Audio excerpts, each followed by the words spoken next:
কারীম জানা। কোরআনুল কারীম জানাটা হচ্ছে সবার আগের ফরজ। কিন্তু আমরা মুসলিম জাতি, আমরা কোরআন অধ্যয়ন করি না। জাতির কপালে এমনিতেই শনি লাগে নাই।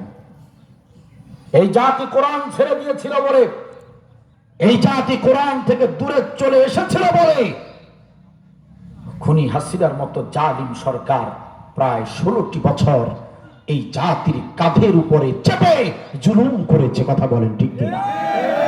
এই জাতি যদি এখনো, এই জাতির যদি হুঁশ না ফেরে, তাহলে এই জাতিকে আবারও এর চেয়ে কঠিন কোন জালিমের অত্যাচারের শিকার হতে হবে, এতে কোনো সন্দেহ নেই। জাতি যদি সচেতন না হয়, এই জাতির লোকেরা যদি কোরআন না পড়ে, কোরআন না বোঝে, কোরআনের নির্দেশনা অনুযায়ী যদি নিজেরা আমল না করে, নিজেদের জীবন যদি পরিচালনা না করে, খুনি হাসিনার চেয়েও আরো ভয়ঙ্কর জালিম এই জাতির জন্য অপেক্ষা করছে। কথাটা মনে রাখবেন। সম্মানিত ভাইরা, আসুন আলোচনার শুরুতে আমরা সিদ্ধান্ত নেই, আজ থেকে আমরা কোরআনুল কারীম পড়ব। যারা পড়তে জানি না পড়া শিখব, যারা পড়তে জানি তারা পড়ব। সম্মানিত ভাইরা আমার, খুব ব্যস্ত মানুষ, আপনি বড় ব্যবসায়ী, আপনি বড় চাকরিজীবী, সময় হয় না।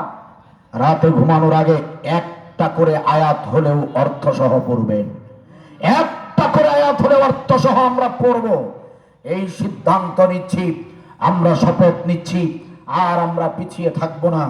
আজ থেকে আমরা সোচ্চার হব, সচেতন হব। আমরা এই বাংলাদেশটাকে সোনার দেশে রূপান্তরিত করবো ইনশাআল্লাহ। রাজি আছেন আপনারা? সম্মানিত ভাইয়েরা আমার, মিঠাপুকুর উপজেলার মুসলমানেরা ভালো করে সিদ্ধান্ত নিন, শপথ নিন। মিঠাপুকুর উপজেলা তো হচ্ছে মাজলুম জনপদ।